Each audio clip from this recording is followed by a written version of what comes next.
This process is disciplined and structured, but it's enough choose your own adventure that you're going to land on your version of the plan. This is The Briefcase from Sutherland Weston Marketing Communications.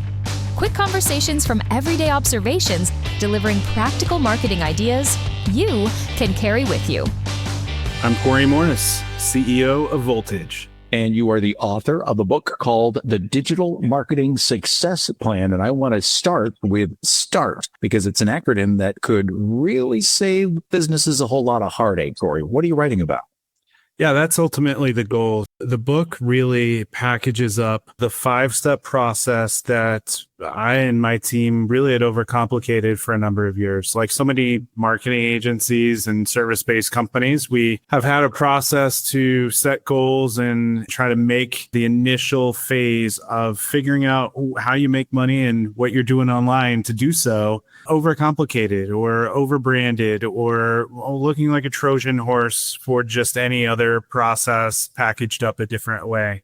In our case, we really just overcomplicated it and iterated on it every time. So we couldn't explain what we were doing, but we could tell you, you really needed to do it. And we had some case studies backing that up. So for us, it was really about getting it down to a 5-step process that you could get in and out of in 90 days that would save a lot of the heartaches and a lot of the challenges that prospects and clients had come to us when I realized it was too late, where they had things out of order, tactics ahead of strategy, spent a lot of money in a test and learn mode where they learned they could spend a lot of money really fast, but didn't really get where they wanted to get in terms of optimizing. One of the things within START, you talk of how turnover can really kill the momentum of a company. Yeah, so having a documented, accountable, and actionable plan is important. And so documented isn't just so you can hold people accountable, but we can look at attrition and how often since the pandemic, people have moved jobs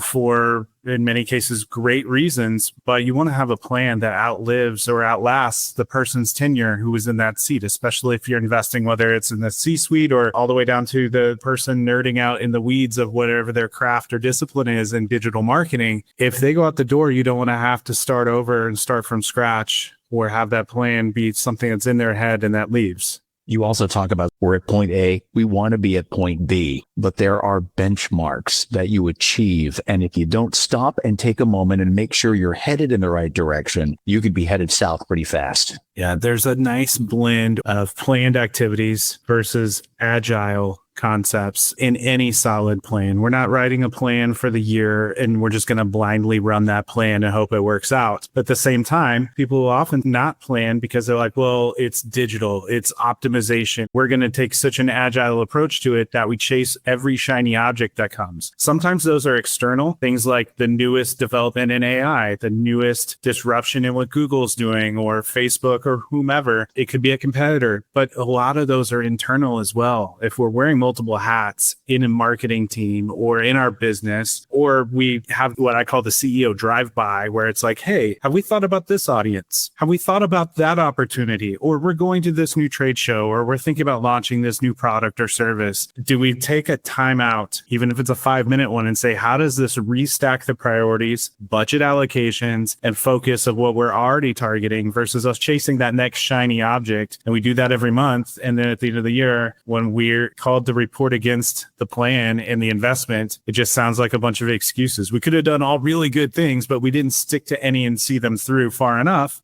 But we didn't just blindly run a plan and hope it worked out when we could have course corrected along the way. And if you don't stick with START, START can become stall. Absolutely. I get asked at times about what does this end deliverable look like? And it's almost like this process is disciplined and structured, but it's enough choose your own adventure that you're going to land on your version of the plan. Your plan needs to be something that you can summarize in an executive summary down to a paragraph, and not a paragraph of 10 sentences, run-on sentences, but you need to be able to articulate and stay on the same page and have that be the lens that you look through for decisions that you make. And as you get tempted or distracted by other shiny objects and things you can do, going back to that. You can read more about the digital marketing success plan, including the START planning process, at thedmsp.com. Or you can see what we're up to at Voltage at voltage.digital.